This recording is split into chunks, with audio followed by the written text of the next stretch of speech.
Pemirsa, selamat datang di Intip Budaya. Saya akan mengajak Anda untuk melihat fenomena dari perspektif yang lebih terbuka. Mari melihat dengan cermat dari celah. Mari mengintip dalam Intip Budaya di kediaman Slamet Hendrokusumo, seorang dokter budayawan. Pemirsa, mari mengintip dalam Intip Budaya, melihat secara cermat dari celah. Kami akan mengajak Anda untuk melihat suatu fenomena dari perspektif yang lebih terbuka. Bersama dengan narasumber kami yang luar biasa.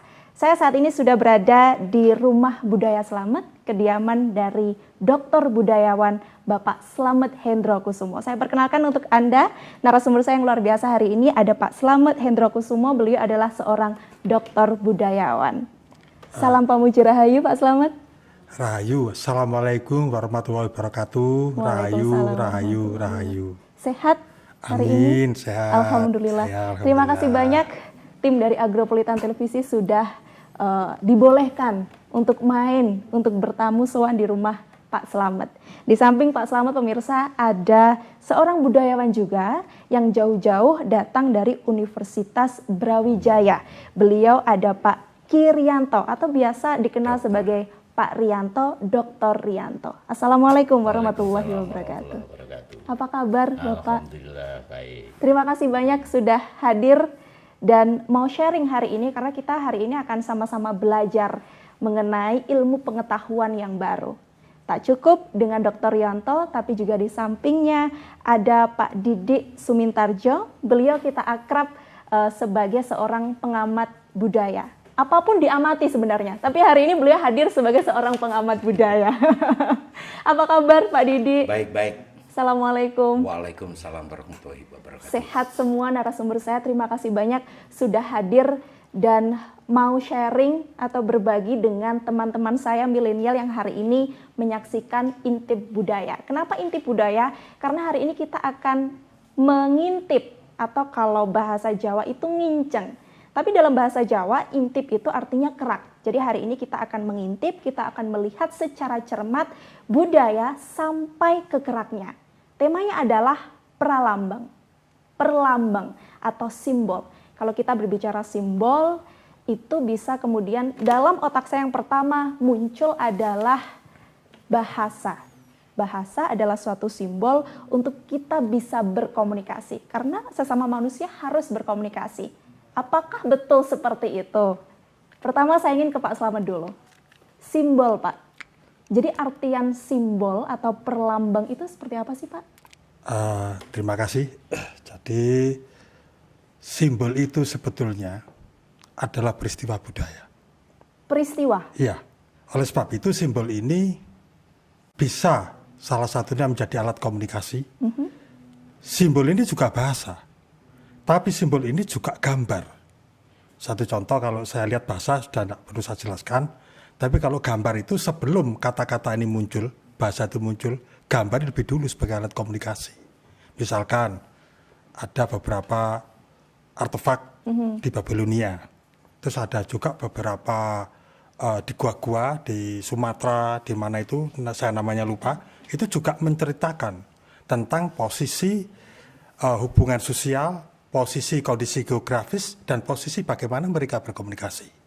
Nah berikutnya adalah... Pak, sebelum ke berikutnya, tadi kan Pak Slamet bilang simbol itu adalah suatu peristiwa. Jadi simbol itu bukan produk Pak? Iya, peristiwa itu salah satunya produk. Okay. Misalkan contoh begini, di dalam alat komunikasi, kita akan juga mengenal yang simbol itu berupa struktur linguistik misalnya. Yang kedua, simbol itu juga produksi nilai atau makna. Yang ketiga, simbol ini juga produk-produk kultural. Kenapa saya katakan produk-produk kultural?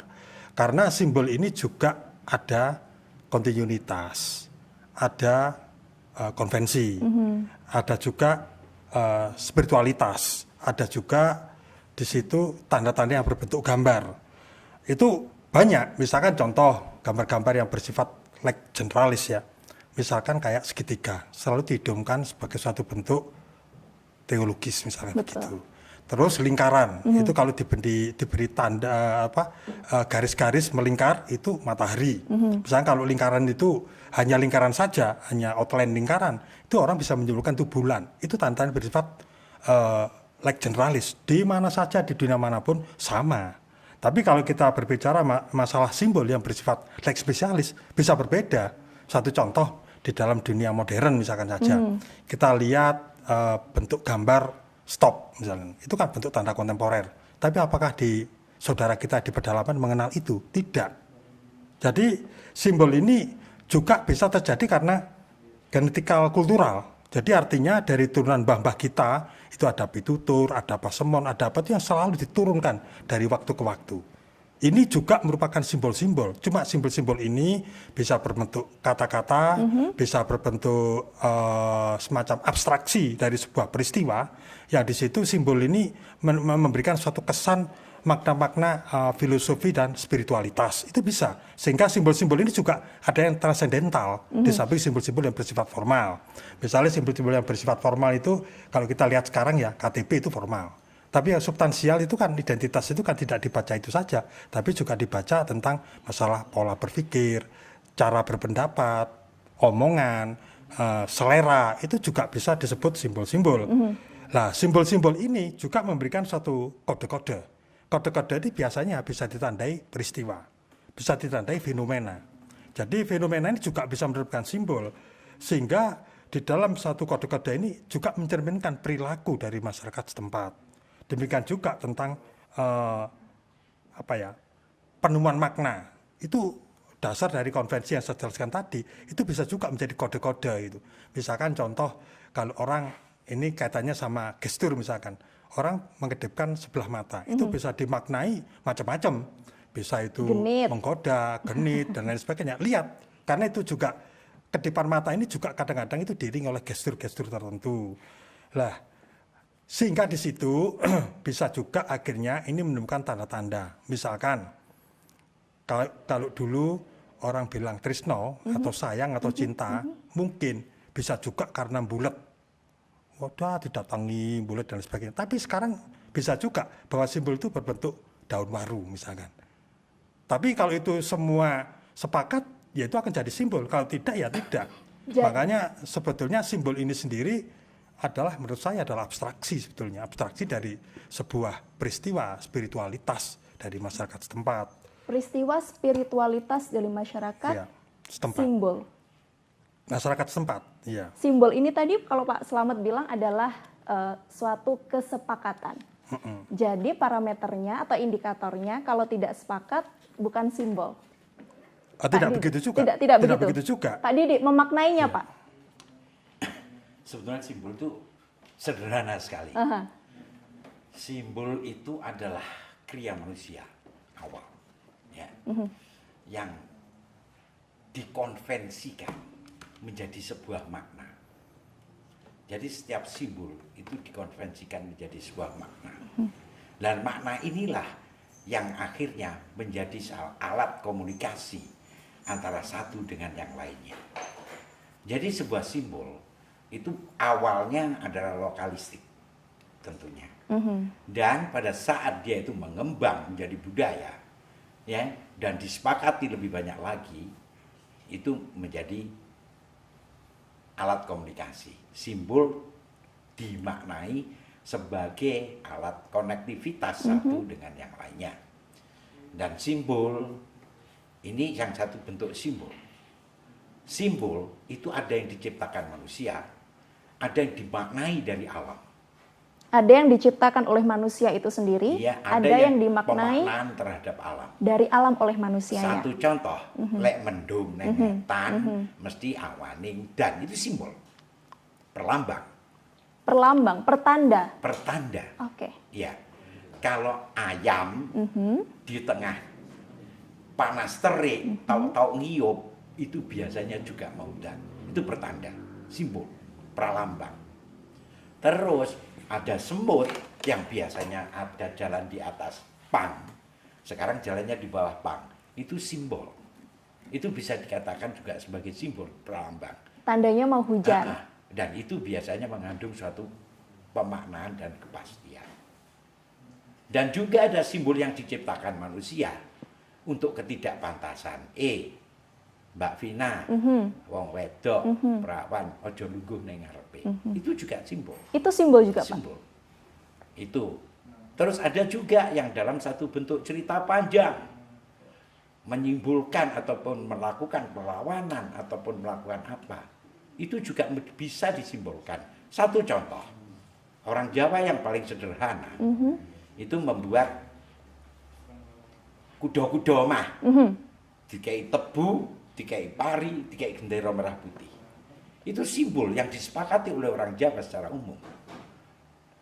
Orang kan memaknai opo itu, padahal itu memaknai bahwa kowe mangan teko bumi pertiwi.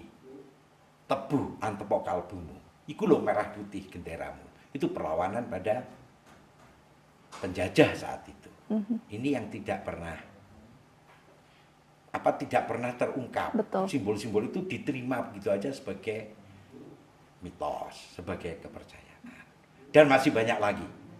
Ya, itu aja saya pendek saja karena waktunya juga pendek. Pak Didik, kenapa kemudian masyarakat serta-merta hanya menerima itu tapi tidak kemudian memaknai atau melihat di balik itu semua ternyata ada makna yang lebih luas loh? Sebetulnya awalnya tentunya ada maknanya itu. Awalnya.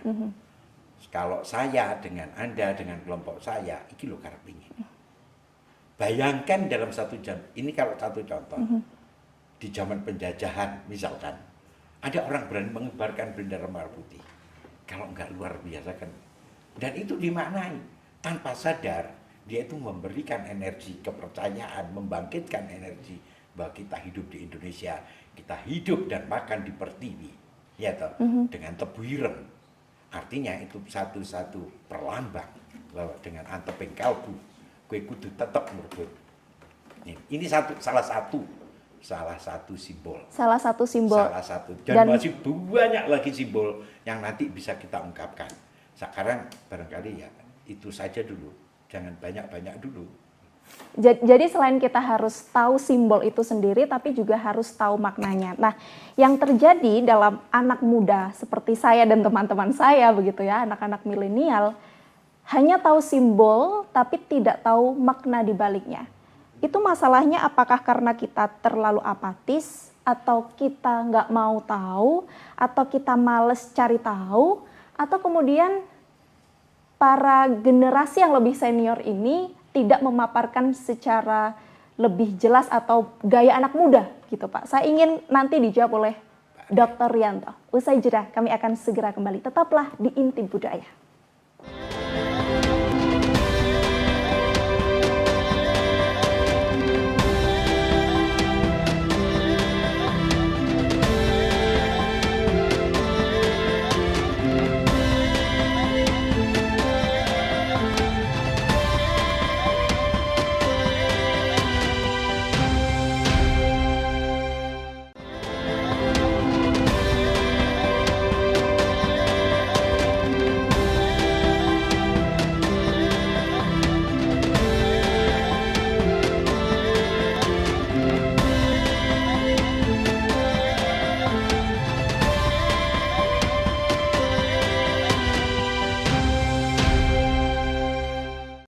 Mari mengintip di Intip Budaya, perlambang atau simbol.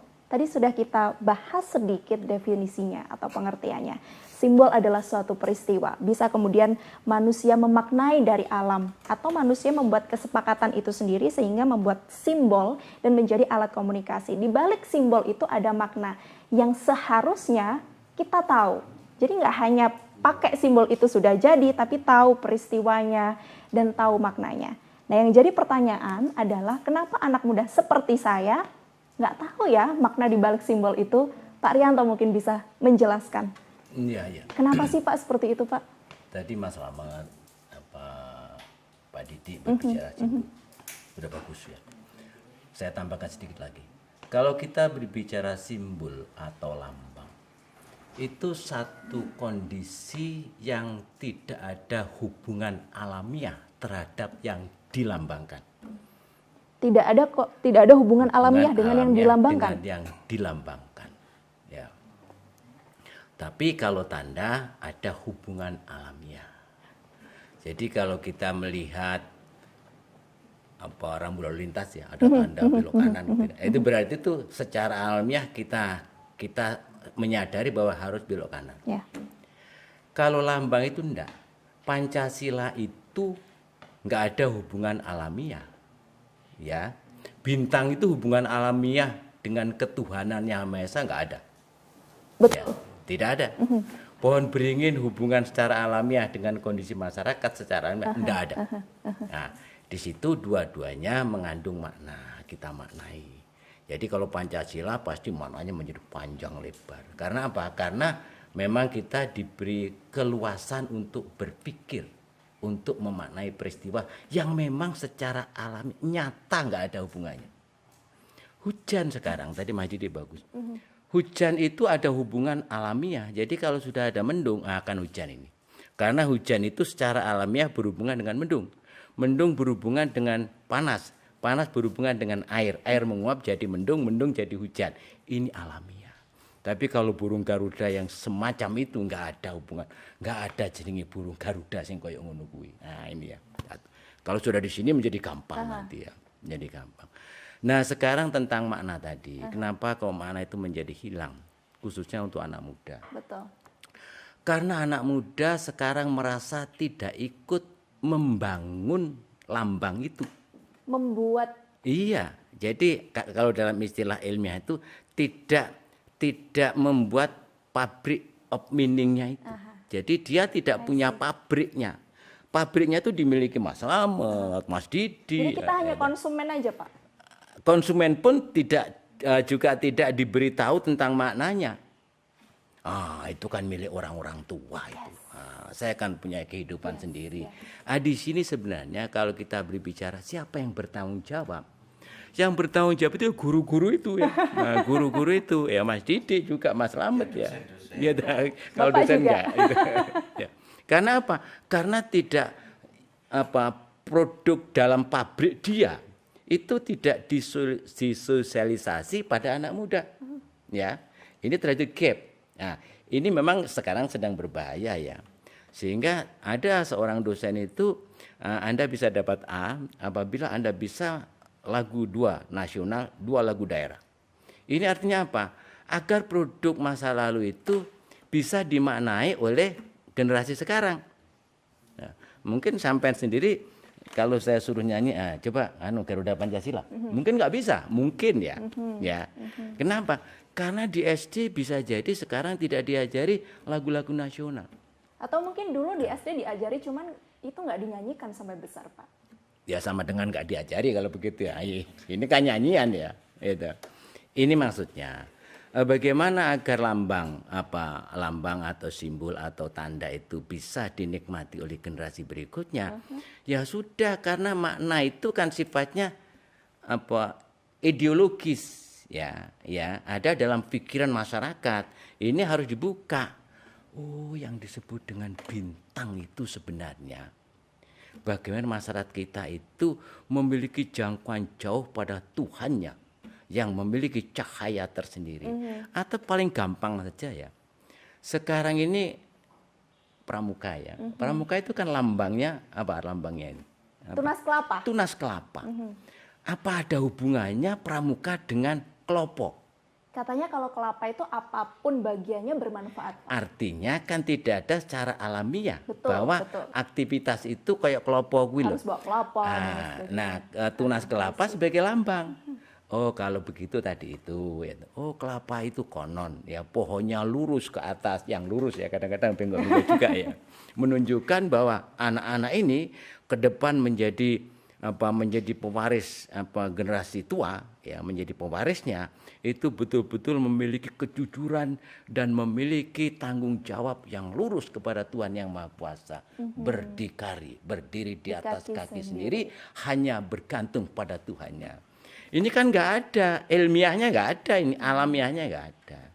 Makanya kita itu sekarang generasi tua khususnya ya, ini wajib untuk membongkar makna-makna dari lambang-lambang yang banyak itu. Batu sekarang, pernahkah berpikir ada namanya laptop ya, laptop mereknya Apple, Krowok, kan begitu ya. Padahal apel dari batu ya Pak. Apel dari batu itu, ya. Harus tahu itu kenapa ya kok lambangnya apel Krowok. Nggak ada hubungan alamiahnya ini. adanya pemaknaan. Ya, pemaknaan. Ya mungkin saja apel krowo itu bahwa Nabi Adam dan Hawa dulu itu turun dari surga itu goro-goro mangan apel, mungkin ya di krowo itu. Habis dimakan. Bisa begitu. Makanya sekarang menjadi rancu sebenarnya. Orang-orang itu membuat lambang-lambang daerahnya yang tidak dipahami. Saya tidak tahu Batu itu lambangnya apa ini? Apa lambangnya? Pak Didi. Gunung sama keris. Gunung keris. Nah, itu maknanya apa? Enak enggak hubungannya keris karo batu? Enggak ada. Kenapa nggak ada apelnya ya Pak? Nah, itu yang jadi masalah ya. Artinya itu pasti sudah dipikirkan Betul, masa lalu. betul. Nah, kita sekarang itu mengungkap, oh keris itu maknanya begini loh. Ada gunungan juga. Ada gunungan seperti ini loh. Saya yakin orang-orang Batu itu paling-paling 20% lah yang paham dengan lambangnya itu. Nah, ini yang 20% tadi wajib untuk mensosialisasi. Oh, gunung itu kehidupan. Gunungan itu kayun kehidupan. Dalam kehidupan itu ada namanya Cingkoro Bolo Upoto, raksasa dua itu. Ada Goburu Rohim. Ada gambar macan. Kehidupan yang paling rendah itu tidak tahu baik dan buruk, tapi yang penting jalan. Di atasnya ada kera, manusia yang rakus. Pada generasi berikutnya itu ada burung merak, artinya perak dekat pada Tuhan yang Maha Kuasa. Batu mendidik masyarakatnya yang dulu itu tidak tahu baik dan buruk, ya, bahkan cenderung rakus, ya rakus apa saja ya. Yang baik itu kan rakus ilmu ya. Rakus, tetapi tujuan akhir dekat pada Tuhannya. Maka gununglah bentuknya. Nah, mungkin begitu. Ini namanya lambang. 20% tadi saya yakin dan percaya ada Pak Didi dan Pak Slamet Henkus di dalamnya untuk mensosialisasikan makna-makna di balik simbol kepada anak muda. Apakah Anda sudah menerima sosialisasi itu, teman-teman? Kita Harus lanjutkan di Intip Budaya sesaat lagi. Kami akan segera kembali.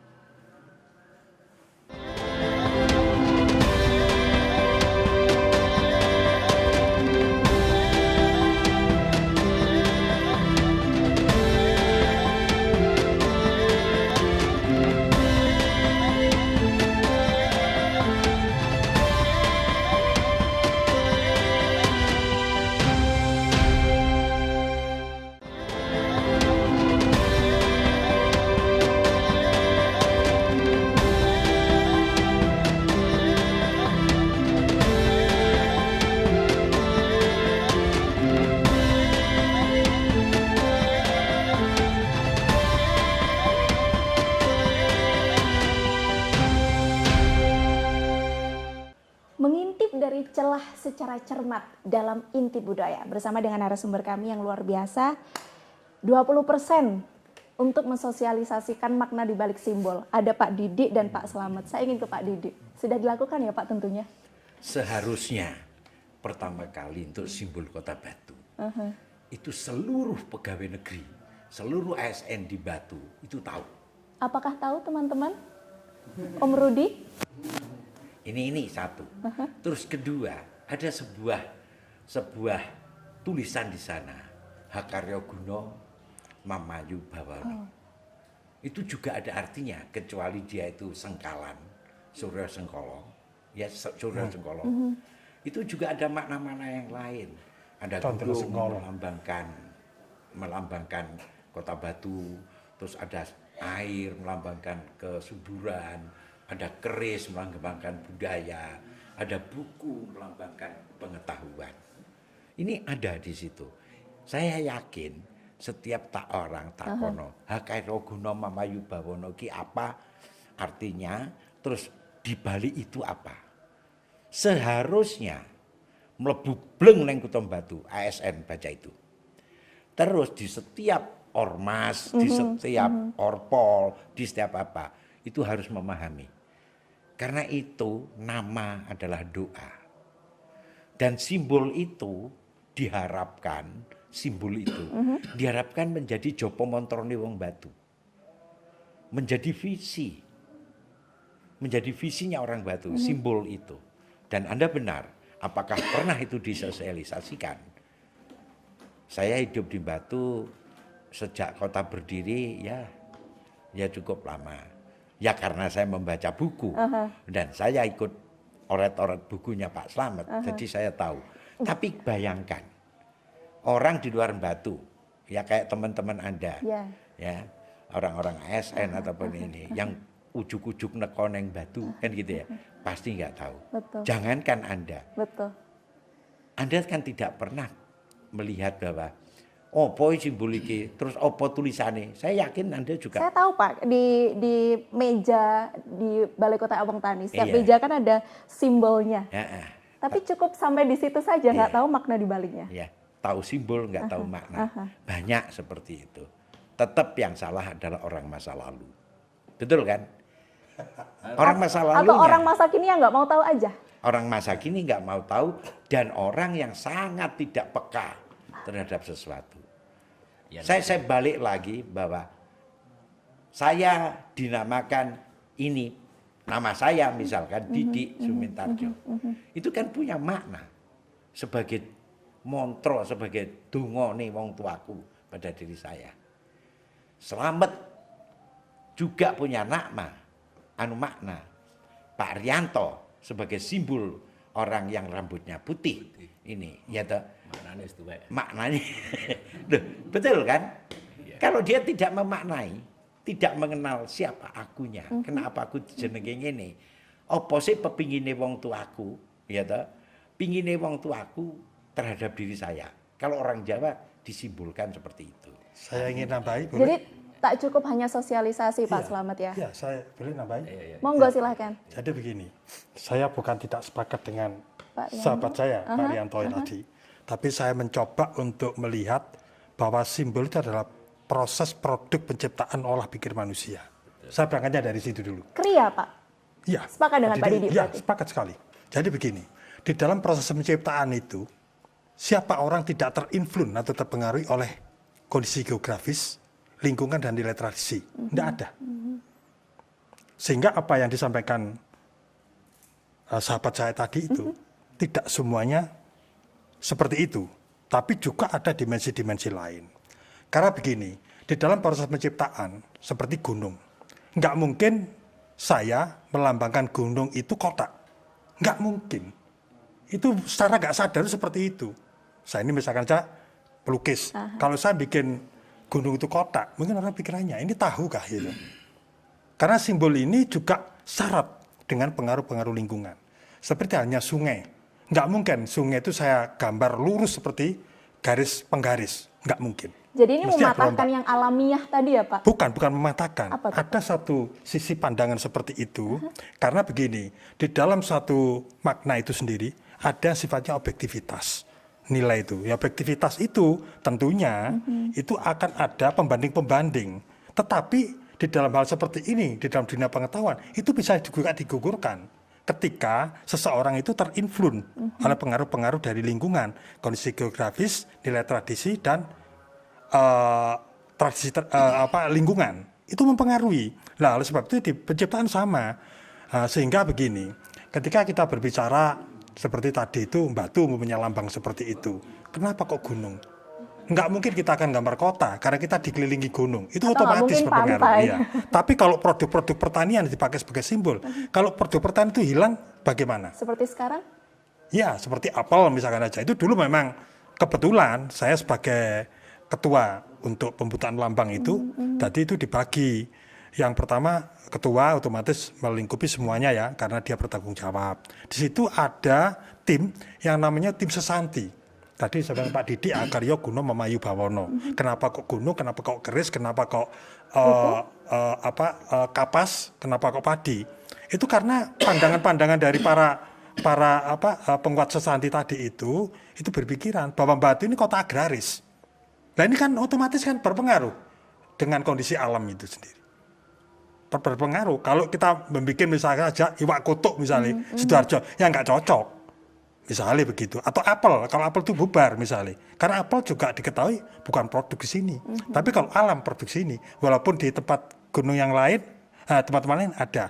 Tetapi kota yang berdiri di atas lembah yang dikelilingi oleh gunung, itu salah satunya adalah Batu. Jadi gunung menjadi relevan kalau dipakai sebagai lambang.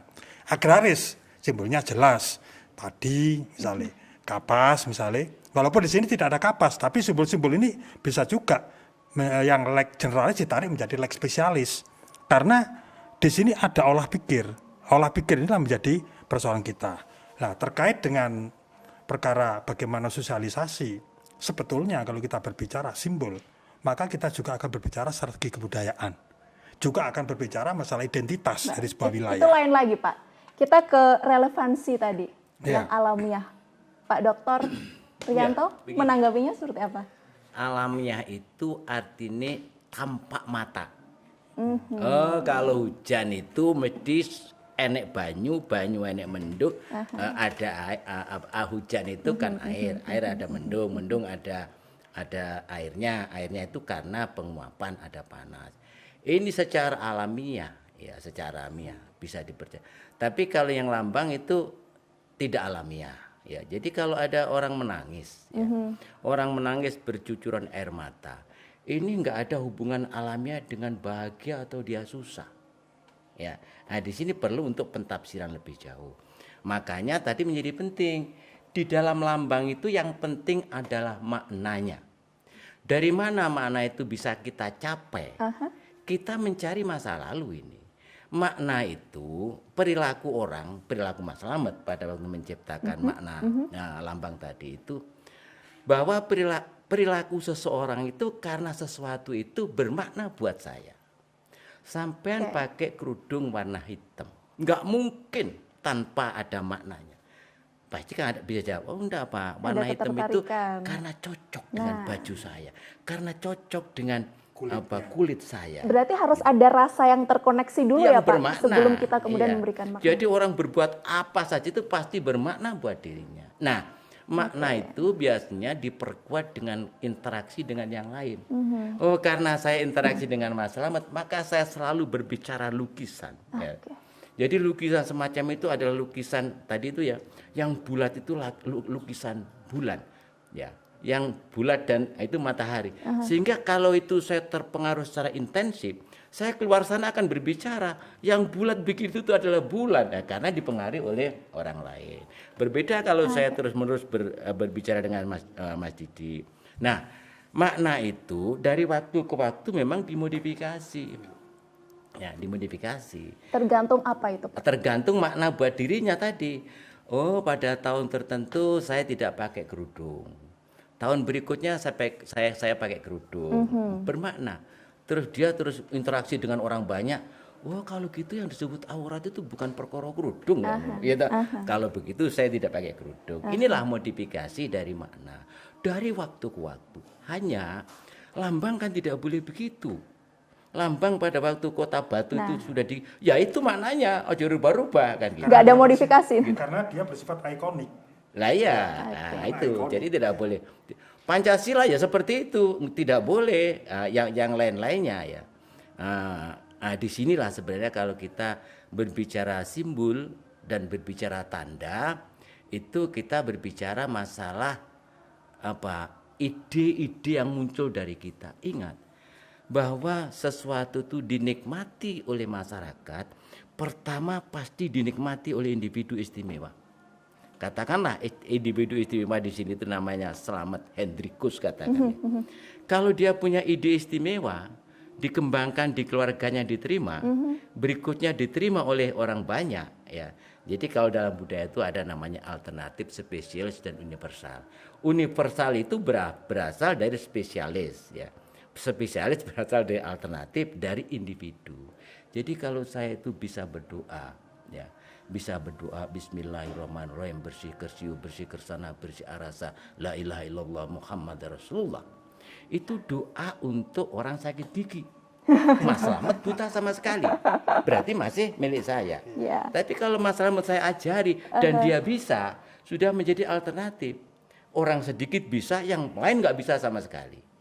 Ya, kalau sudah spesialis seperti begini. Mas Slamet bisa membuat nasi goreng, pasti bisa ya. Mas Didi pasti bisa membuat nasi goreng. Sampean pasti bisa membuat nasi goreng. Saya juga bisa. Tapi kalau Mas Didi, Mas Slamet punya uang banyak datang ke rumah saya, mari Pak Arianto kita keluar. Kemana? Kita mencari nasi goreng yang paling enak. Semua orang bisa, tapi yang istimewa tertentu. Nah inilah sebenarnya kalau kita berbicara tentang simbol dan tanda. Yang saya tangkap ini, Pak Rianto, jadi setiap orang itu berhak dan bebas memaknai apapun. Bebas. Siapa saja. Tapi tidak semua kemudian memiliki kapasitas atau mungkin kemauan yang lain untuk menciptakan simbol. Gimana Kalau tuh, Pak? simbol diasosiasikan, tidak sesuai simbol itu dibuat, udah nyimpang tentunya. Ya nun sewu, apakah kalau saya membuat daun waru itu katakan hate? No. Pasti love. Iya kan? Kalau kita membuat simbol begini terus ada begini, itu pasti peace. Ojo dikatakan itu gelindingan. Itu kan ya simbol-simbol kayak gitu makna awal yang harus dipahami. Orang harus diasosiasikan itu. Kalau ada penyimpangan terhadap asosiasi simbol itu sudah nggak bermakna untuk orang itu. Gitu loh. Jadi persepsi asosiasi terhadap simbol ya seharusnya sesuai sejak awal yang dikomitmenkan. Kalau kita berbicara Pancasila, wah iki Pancasila iki penake perisene iki ben kuat atau tak ganti benteng. Nah, kan bisa begitu. Tapi kalau seandainya Anda berkata perisai itu adalah benteng, itu benar. Tetapi kalau iki podoe benteng, artinya simbolnya udah berubah. Ketuhanan yang Maha Esa kok ganti bintang. Terus kok ganti bintang sabit, jadi Siwa ya. Itu kan ya, simbol Siwa. Jadi ada simbol-simbol yang kemudian menyimpang dan itu bertubrukan, Pak. Kalau kemudian simbol lain dipakai, oh ini tidak sesuai, oh berarti ini menyimpang. Bisa iya. Yang jelas pasti itu perlawanan. Satu contoh, satu bentuk perlawanan. Kan saya tadi awal mengatakan bahwa simbol itu juga bisa untuk perlawanan. Oke. Nah, itu kira-kira. Oke, kita lanjutkan ya Pak Slamet. Usai jeda dulu ya, karena kita harus iklan yang satu ini. Tetaplah di Intip Budaya. Kami akan segera kembali untuk Anda.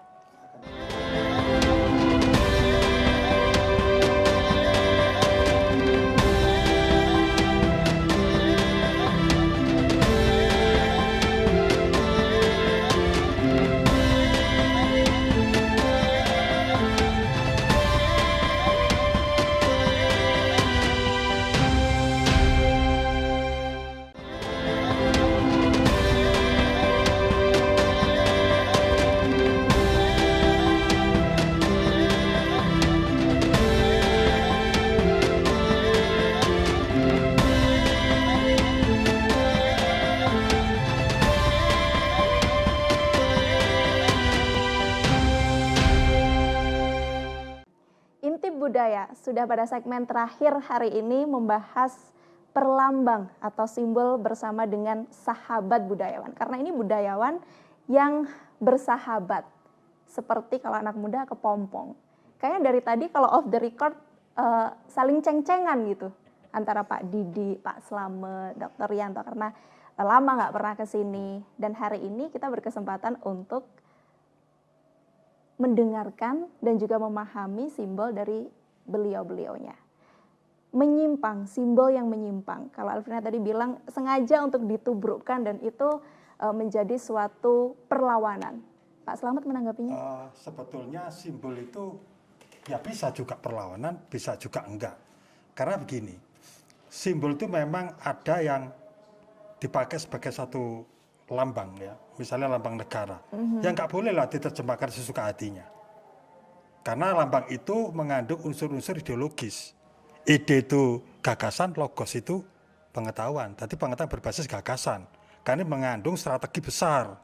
Makanya lambang yang bersifat ikonik ini pasti dipaksakan. Karena ada namanya strategi besar, ada grand design-nya. Tapi ketika simbol ini katakanlah itu tidak bersifat mengikat, itu bisa juga dimaknai lain. Siapa ngomong kalau yang namanya godong waru itu harus love? Itu kan kita yang sepakat ini. Tapi di tempat lain belum tentu. Karena saya, satu contoh itu saya pernah ketemu dengan beberapa teman itu tentang masalah bahasa. Misalkan aja, saya ngomong bahwa ini labusium. Enggak, ini gondes. Betul. Di tempatku enggak ada labusium, yang ada gondes. Atau tempat lain Iki Manisa. bludru, Manisa. Ini sebetulnya makna-makna yang melekat bisa bersifat kontennya itu lex spesialis. Tetapi ketika ini berbicara ikon, itu bisa saja makna yang sifatnya lex spesialis tiba-tiba karena konvensi, seperti yang dikatakan oleh sahabat saya tadi itu, bisa dipaksakan itu menjadi sesuatu yang harus tidak boleh dilawan. Jadi, Tetapi di dalam perlawanan ini tadi itu bisa terjadi jika memang ada revolusi. Pasti bisa. Sekarang revolusi itu kan menabrak apapun yang sudah dibangun. Pasti bisa. Tapi apakah itu terjadi di sisi yang lain? Betul, bisa terjadi. Contoh begini. Misalkan pemahaman tentang simbol-simbol realisme. Kalau realisme dulu yang sifatnya itu tekstual, itu mesti apa yang dilihat itu. Tetapi bagaimana kalau visi? Berarti sudah ada pergeseran tentang makna itu sendiri. Makanya sekarang itu kenapa situasi terakhir-terakhir ini simbol-simbol yang bersifat ikonik itu selalu diotak-atik kembali. Nah, tujuannya apa? Mungkin bisa kekuasaan, bisa apa, tetapi bisa juga ingin memasukkan unsur-unsur yang lain karena di situ individu-individu tadi atau kelompok menghendaki sesuatu karena dia supaya bisa tumbuh dan hidup di situ. kembali Bisa juga. ke ya suka-suka, karena kalau love bisa hate, bisa Begini. Barangkali begini.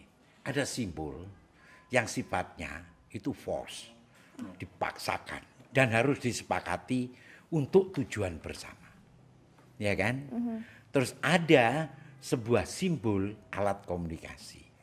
Beda. Kalau seperti Gondes, Labusiem, Jepang dan segala macam, itu tanda ada simbol kesepakatan suatu wilayah. Tetapi pada saat saya berbicara Gondes, orang tahu bahwa itu Labusiem. ya. Kalau itu satu-satu Bedanya hanya untuk komunikasi. Kalau ini dipaksakan untuk mencapai sesuatu tujuan tertentu. Barangkali yang harus dibedakan itu. Yang penting simbol adalah alat mengkomunikasikan sesuatu. Satu contoh, kalau itu bentuknya stupa, ya toh, ini berarti oh iki siwa, simbole dewa iki. Ya toh, kalau bintang sabit itu siwa neng baduke. Misalkan, ya toh. Kalau ada simbol cross berarti Nasrani. Kan begitu kan ya. Ada banyak simbol yang bisa dipahami. Ada simbol Islam di atas masjid ya. Simbol itu. Itu kan juga simbol. Terus ada banyak simbol yang harus disepakati bahwa untuk identitas. Ya. Ada yang dipaksakan untuk mencapai suatu tujuan, ada yang disepakati hanya untuk memberikan tanda di kewilayahan untuk komunikasi, dan ada yang sifatnya identitas, simbol. Iya kan? Barangkali masih ada lagi, tapi perasaan kok cuma 3 itu saja yang patut, enggak ada simbol lain. Dan orang Jawa membuat simbol itu tidak hanya sekedar satu benda. Ada sebuah carangan, ada gancaran, cerita panjang, ataupun berupa geguritan. Itu sebagai simbol. Satu contoh, Pak Yakrianto mungkin nanti menembangkan seperti apa sih hidup sebagai orang Jawa. Ya kan? Terus bagaimana di dalam sebuah perkawinan, itu simbol. Bagaimana kita ini harus memahami keilmuan, itu simbol. Itu bisa ditembangkan dalam satu gancaran. Merupakan pesan. Ini simbole wong Jawa. Ini Pak Didi rupanya sudah Iya. Dan saya akan suka kalau misalkan untuk sebuah loyalitas Pak Yanto itu akan nembang Dandang Gula. Guna kaya purun engkang den antepi. Nah, itu simbol juga. Guna kaya itu simbol di dalam satu tulisan. Itu simbol. Barangkali Pak Yanto Nanti bisa closing ya, Pak? melanjutkan. Iya, Nembang ya, Pak? Ini Nyekar Mojopat. beliau mau membahas dan dia Saya akan pengen berbicara. Tadi kalau saya bertanya sekarang, ini berapa ini?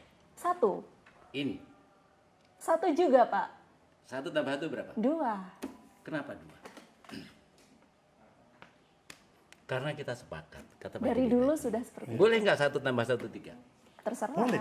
Boleh. Kenapa boleh? Kalau kita sepakat. Nah, Masalahnya nggak di sepakat. dalam agama itu laki-laki 1 dengan perempuan 1 di kegelapan, yang ketiga adalah setan. 1 tambah 1 3. Ya. Yang satu setan. Setan bisa 4, bisa Kita 5, berempat, Pak. bisa 6. Alhamdulillah. Yang sebelah sana saja. Sebelah sana Ya, saja. betul. Ya. Inilah kesepakatan. Jadi kalau kita berbicara simbol, Mas Rahmat tadi mengatakan tadi kan ada dari individualis ya, berarti lex spesialis tadi itu individualis, alternatif, spesialis, universal. Nah, pada waktu universal inilah sebenarnya penggemarnya banyak. Gitu. Jadi simbol-simbol tertentu itu mungkin hanya di batu. Simbol-simbol tertentu mungkin hanya pada lokalitas penghayat kepercayaan saja. Ya. Apakah itu bisa berubah? Enggak bisa sebenarnya.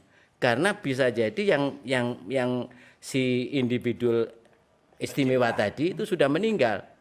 Cuman untuk berikutnya biasanya dalam konteks budaya yang masih tradisional itu enggak dicatat. Iya. Oh keris kuwi apa sih? Pencatatan. Ya, keris batu ki luke piro kan kayaknya kan harus dijelaskan ini ya dan sebagainya. Dan yang penting kalau berbicara simbol atau lambang ya dan tanda ini ya. Kalau tanda itu berarti alamiah, kalau simbol atau lambang tidak alamiah. Meskipun kadang-kadang berbaur itu ya. Yang perlu diperhatikan itu tentang bahasa. Ini penting sekali karena inti dari simbol dan tanda itu adalah bahasa. Bahasa itu dilihat dari sisi bahasa verbal. Saya ngomong langsung bisa diterima verbal. Ya. Yang kedua itu non verbal, body language kita. Oh kalau saya bilang begini berarti bunuh saja, kan begitu ya? Ya, tentara-tentara itu ya, kalau latihan ya, kalau perang ya ada itu kan banyak begini. Ini apa ini? Oke, ya, kan setuju. Oke untuk di kita di negara-negara Barat ya itu kan setuju. Tapi oke untuk Timur Tengah ada sebagian yang mengatakan perempuan yang begini ini berarti siap untuk diajak tidur. Berbeda karena daerahnya ya. Ya seperti OTW Pak ya. OTW. Apa tuh Pak? Ojo takon bae. Aja takon bae ya. Kalau kita on the way itu Pak. Nah ini yang ketiga yang paling penting lagi tentang para bahasa. Tekanan kata-kata kita. Saya mungkin dengan Mas Didi atau dengan yang lain-lainnya mungkin saja berbicara suaranya jelek. Ya. Anjing kon niku. Tapi intonasi yang bersahabat akan mengatakan yang dikatai anjing siap bos. Loh, dikatakan anjing kok siap bos ini gimana ini? Nah, para bahasa menjadi penting. Inilah sebagai tanda atau lambang bahwa omongan intonasi itu menunjukkan pada komunikannya penerima pesan tadi itu oh ini Mas Slamet ya sedang berbinar-binar menyuruh saya untuk membantu orang yang lain. Ini jadi kalau ada kata-kata kalau nggak salah di luar ada kata-kata begitu ya di kelompok kita. Tapi kelompok kita kan bisa menerima sejelek babi kamu itu anjing kamu itu. Tapi kita menjadi berbahagia siap bos. Diceluk anjing kok siap bos ini. Nah tapi kalau anjing kon mungkin dia akan marah. Ini ngelok nih tenan iki. Itu. Soalnya simbol dikaitkan dengan sugesti. Iya. Atau interpretasi orang. Karena tafsir, ya tafsir dari simbol tadi, makna dari simbol tadi itu menjadi berbeda manakala disampaikan dengan intonasi yang berbeda. Makanya kalau dalam budaya Jawa itu ada istilah itu caroko balik ya, kata-kata yang dibolak-balik, kata-kata yang dirubah intonasinya, ya. Itu kita harus paham. Sehingga kita kalau ada tulisan begini kita ngapusi iki tulisan iki. Harus seperti itu. Dan itu miliknya Mas Slamet sama Mas Didi kalau sudah begitu. Sehingga di dunia itu sebenarnya gampang sekali ya untuk melihat apabila sensitif terhadap simbol-simbol dan lambang-lambang itu. Atau pola-pola yang berulang kemudian kita tahu iya, pola-pola itu yang akhirnya mengkristal menjadi lambang itu, menjadi simbol itu ya. Jadi kalau kita sudah sepakat dulu itu kan mestinya guyon lah ini ya. Akhirnya menjadilah lambang Singoedan. Kan begitu ya. Mungkin dulu guyon itu karena disepakati, oh iya benar ya. Singo itu kan binatang yang telaten, yang sabar ya untuk menerkam mangsanya. Sekali terkam pasti kena. Oh iya kalau tapi kejem kuat ini. Oke, kalau gitu Aremania gambari Singoedan. Itu enggak mungkin tanpa guyonan dulu. Ya terus tokoh-tokoh itu ketemu ya apa rek gambare ya apa singo edan singo ya apa ya singo ya pokoknya keras ya edan wis ya kan seperti itu. Tafsir ini sekarang yang kita kehabisan ya artinya bukan kehabisan tidak dibuka ya tidak dibuka Ini yang berbahaya. Ya, Pancasila akhirnya tadi itu diselewengkan. Ya untung kalau kita Pancasila masih ada catatannya ya. Ya, bahwa dulu itu ada namanya gotong royong, berikutnya ada macam-macam muncul namanya Pancasila. Sehingga kalau Pancasila akan dirubah sebelum dan setelahnya ada yang membentengi gitu. Nggak ngono iku rek, nggak ngono iku. Meskipun sekarang juga tidak gampang untuk mentafsir yang disebut dengan gotong royong dalam konteks Bung Karno, berdikari dalam konteks Bung Karno. Saya yakin tidak banyak yang diturunkan dari generasi ke generasi. Berdikari itu apa sih dan sebagainya. Dan intip budaya ini menjadi suatu usaha untuk mencatat. Artinya anak muda bisa belajar mengenai budaya, mengenai simbol, mengenai perlambang melalui intip budaya. Konsep budaya itu adalah mentafsir lambang-lambang. Harus dicatat nggak Pak? Gimana? Harus dicatat nggak tafsir tersebut? Ya dicatat kalau kepengen lestari itu. Fungsi sejarah itu mencari kronologi perjalanan peristiwa. Tapi budaya itu mencari tafsir dari perjalanan ini. Ya. Nah, itu kalau kita berbicara tentang budaya dan sejarah. Dan Gitu. lambang-lambang, simbol-simbol itulah yang dimaknai menjadi budaya. Dari kecil-kecil dimaknai jadi budaya. Dari kecil-kecil jadi habitual. Dari habitual menjadi lokal. Dari lokal menjadi rodok universal. Nah, kira-kira itulah. Dan budaya itu artinya akal. Budaya artinya akal. Akal dalam bahasa Indonesia. Budaya itu kan bahasa Sanskerta. Bahasa Arabnya akelun.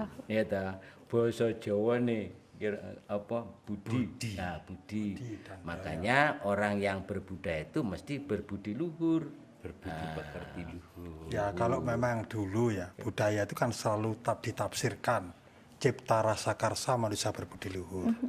Tapi hari ini kembali lagi itu bisa juga lewat indikator. Misalnya ada gerakan massal ya, terus ada kontinuitas perilaku, yang ketiga ada konvensi, yang keempat ada lifestyle atau gaya hidup. Itu bisa juga memberikan satu kontribusi kepada proses terjadinya kebudayaan.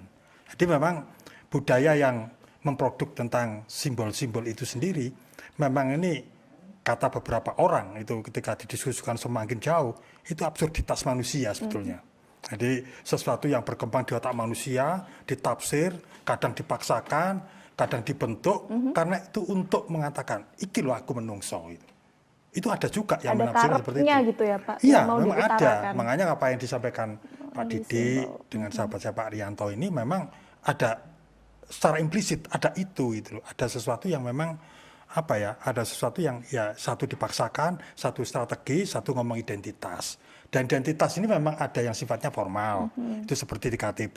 Tapi yang substansial itu ya cara berpikir manusia. Jadi kalau diperes, kenapa dikatakan budaya itu adalah akal, akal dan budi? Karena di situ bertenggernya polemik-polemik tentang makna. Oke, sekarang kalau budaya adalah akal dan orang yang berbudaya adalah orang yang berakal, saya mungkin ini nggak setuju, tapi sering kemudian kita baca di berita ataupun artikel budaya korupsi. Itu apakah suatu budaya, suatu penyimpangan, atau hanya habit saja, Pak Didi? Inilah dari kapan? Budaya itu budi pakarti luhur. Ya, kalau sudah kita berbicara budi pamikir, pakarti, laku, eksekusinya, luhur becik. Budi pakarti luhur kuwi budaya. Lek ora luhur, kuwi kebiasaan yang menurut saya begini. Jangan diartikan sesuatu pemikiran manusia itu menjadi negatif. Karena kalau dipaksakan menjadi negatif, yang keluar akan negatif. Jadinya negatif. Jadi mulai hari ini tolong ya, kalau kita berbudaya itu tolong selalu kowe gak berbudaya supaya bisa dicap bahwa kamu adalah gak baik. Tapi kalau budaya dan pakartinya itu luhur, itu kamu berbudaya. Apakah itu bahasa atau simbol yang menyimpang, Pak Didi? Menurut saya itu korupsi adalah penyimpangan dari arti budaya dibuat. Kalau kita hanya memenggal bahwa budaya itu adalah nun sewu, budaya itu adalah olah olah kriya manusia untuk mencapai hidup yang lebih baik, titik, ya mungkin itu menjadi budaya. Tetapi kalau dilambasi dengan estetika dan kesucian, keluhuran budi, itu benar. Karena agama mana yang tidak mengatakan bahwa manusia ini lebih baik karena kita punya budi pekerti yang luhur. Artinya kalau sudah menyimpang, itu bukan budaya manusia. Itu aja lah.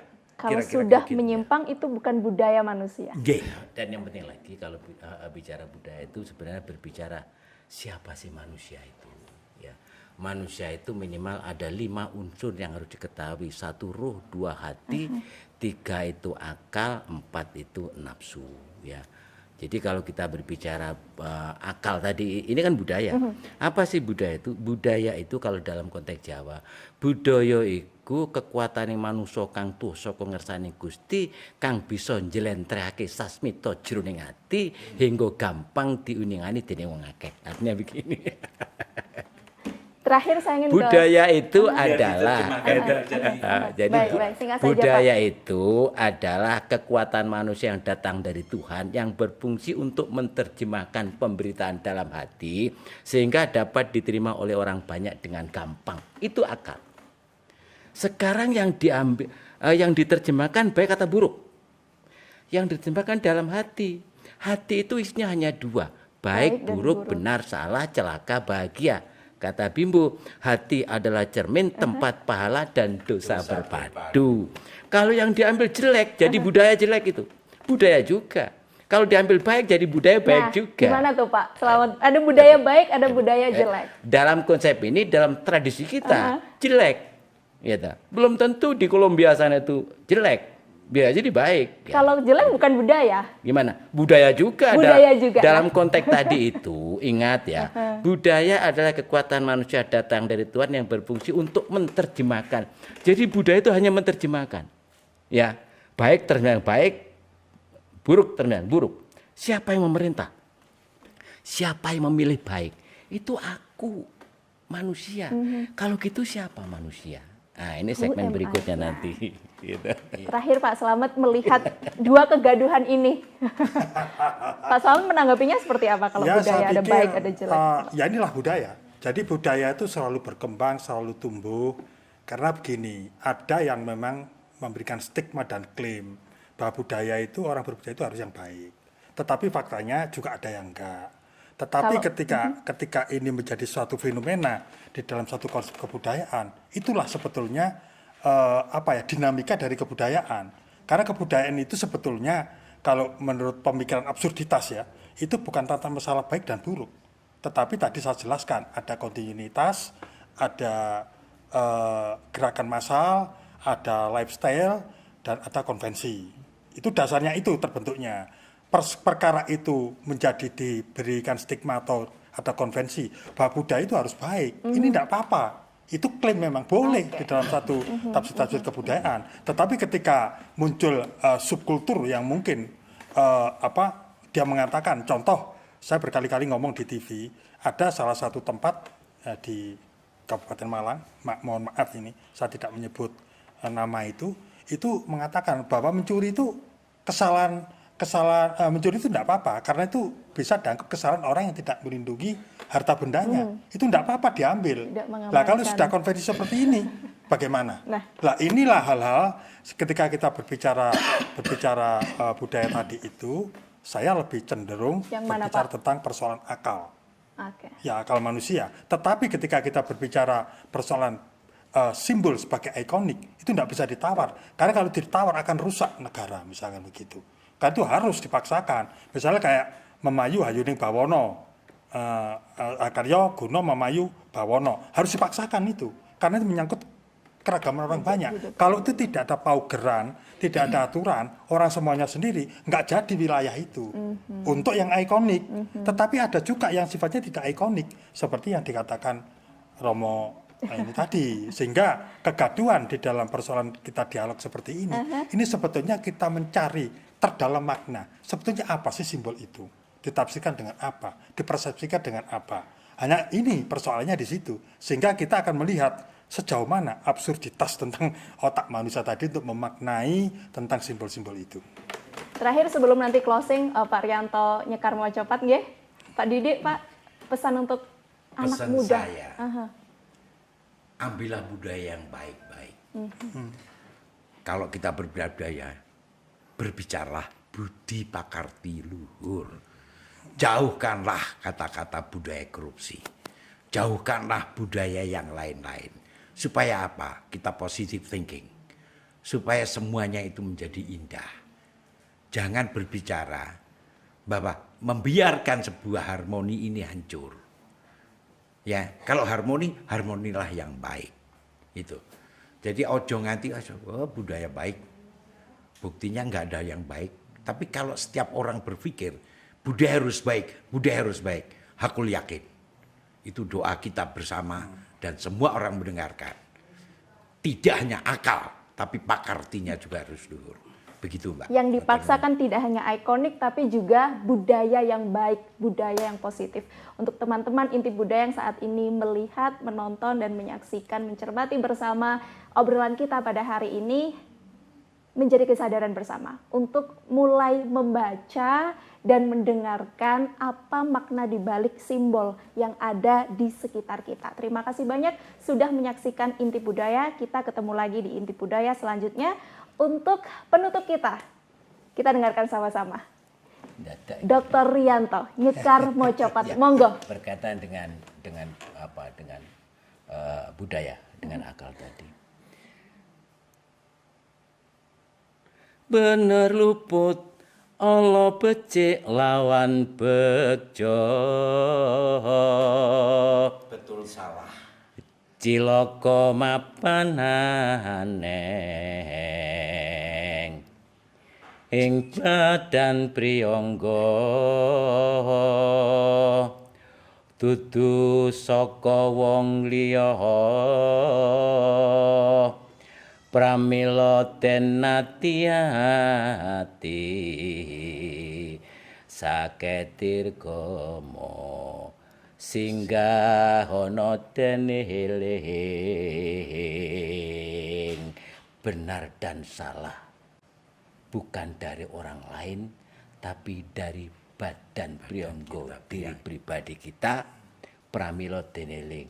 Maka berhati-hatilah, banyak jebakan-jebakan untuk menuju kita kepada kemungkaran. Terima kasih. Terima kasih banyak Bapak-bapak sekalian. Kita ketemu lagi di Inti Budaya. Wassalamualaikum warahmatullahi wabarakatuh. Waalaikumsalam.